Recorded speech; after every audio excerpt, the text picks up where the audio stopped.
Okay, everyone. Uh, in light of creating that brick wall grid, uh, I was sitting here thinking, what I wanted to create a grid that wasn't based on a rectangle, but a different polygon shape. And back when I was a much younger lad, I was playing board games, and they're all based on a hex grid or like a honeycomb, or you want to create a honeycomb grid. How do you do that using a similar technique as we did with the brick wall? Well, let's switch over to LightBurn, and we're going to create a honeycomb grid. And it's actually not that difficult, but a few things you have to remember about the different aspects of using the grid array tool. So first of all, we need a polygon. Make a nice little small polygon, put it on my blue layer, shape properties. Now these numbers are going to be important. And to make my math work easier, I'm going to create it 40 by 40. Okay. Now, I also want to do an inside border. And I was going to do this as 2 so we can see it a little better. And go, okay. And put it on the red layer. That straight thing there. Now comes the fun part of that. One of the first fun parts of this.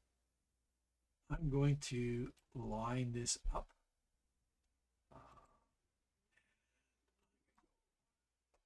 80 and then 60.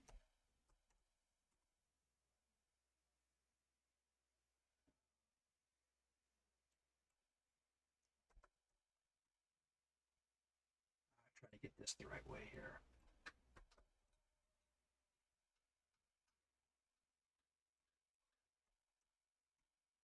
Oh, okay, I can play this till the cows come home, but I actually want to get that center line right there. Okay, because that center line I'm going to use in on the grid in a little bit here. So let's take my. I don't want to group this right now because I want to do something with it a little bit later. But I want to use my grid array tool, and I want to start off with 2 columns. I always start out with 2 just to see if I can get my spacing right. Now, the first thing I notice, a hexagrid always has a next hex should sit right up here where my mouse is. So I can go shift by half. Okay, but I want those 2 to be together. Now remember, if I cancel this, I do my measurements here. This is 20 millimeters all the way around. And I don't care about the inside. That's not important. Just the outside is what I want. So when I create this, remember my shape properties for my outer hexagon was 40, and then my sides are 20, so that's half. Now, if I want to do this, get my X spacing on my hex grid, I'm going to go half again. So let's go back and let's do this. So I'm going to go here. I want to shift by half, and I want to go -10, and that gets my 2 hexagons touching each other. That's fine. So let's get me a couple columns here. 6. Now I want to go rows. Now I left it at 0, and it just so happens that they sit on top of each other. So let's zoom this out. 3, 4, 5. Doesn't really matter. I don't need that many. And I don't want to group them. Okay. Now, that works pretty good. So if I were to set my red to fill, we can see that now we have, even in preview mode, I have that nice hexagon grid. Now, not really what I was wanting to show here, but next step is important. Sorry for jumping around here. It makes life a little easier. Now, I want to create a pattern like my brick wall pattern. I'm going to get rid of this hex grid that I created. I'll recreate it. It's fairly easy to do. So the first thing I noticed when I placed my original hex, this grid line is center of each hex going vertically. And I have this blue border. That's the horizontal line that I'm going to use. And I'm going to create a grid. So to do that, I'm going to create my tool layer. And I'm going to go to a rectangle. And I'm going to start. I'm going to create a nice grid here. Okay, so I got it on there. Now the next thing I want to do is I want to line my tool layer with that blue line there. And I want to scroll down here and do the same thing.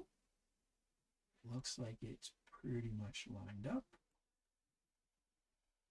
Now, I also need to go vertically, so it's not quite there. So let's take this one, and remember that grid line is the center. So this is the center. So I bring this over to the center there, and go over to the other side and do the same thing. And you know, I feel like that one looks pretty good. Okay, so there's my pattern. So what I'm going to need to do now is I'm going to need to hide my tool layer. So it's not there. And I want to group all this. Bring in my tool layer again. Select it. Select my hex grid. And use my Boolean assistant, which is my subtract. Click OK. And now I have my hex grid. That's cool. So what I'm going to do with this is I'm going to select this, and I'm going to go add my selection to my library and just call hex grid. So it's in there. Now, this is a pattern. So what if I want to create a giant honeycomb? Just basic, any size that I want. Because this is a pattern, I can shrink it or enlarge it and create as fine honeycomb as I want. But I'm going to leave it like this. And I'm going to use my grid array tool. Now, what I don't want any extra X spacing. Don't need to shift on the X direction because each column is on the same level. I'm going to go and add this. Oh, okay. That looks pretty good, right? Now, one thing you can try if you didn't quite get too many hexes or enough hexes in there, you could also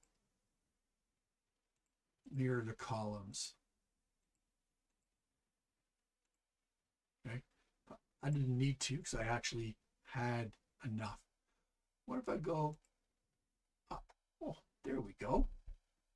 That looks pretty good. Okay. And once again, if the hexes aren't lining up, you can always use these mirror alternate rows in X and Y, and that will line up your hexes. I magically got this to work. Okay, so I have my grid, and I can weld it together, fill it out, and now I have a nice honeycomb grid.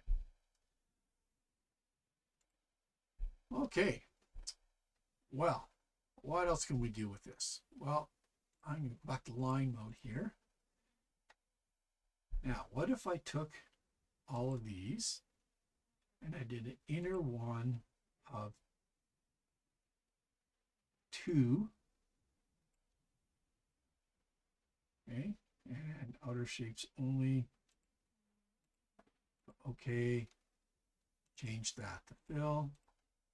And now I have this honeycomb grid. So lots of things you can do. You want to play with your array tool and your offset tool. Put that all together, and I have it together. Okay, I don't know if you'll find this technique useful. I haven't tried it with another shape. The Pentagon tool would be weird because it doesn't have an even rotation around like the hexagon. Triangle would be another one that would be difficult. The octagon, because it's the sides are not all the same, would be awkward to create that grid effect. I encourage you to try it, and if you do try it, please leave a note in the comments after viewing this video so that you can let me know how that worked for you. So take care, everyone. Bye-bye.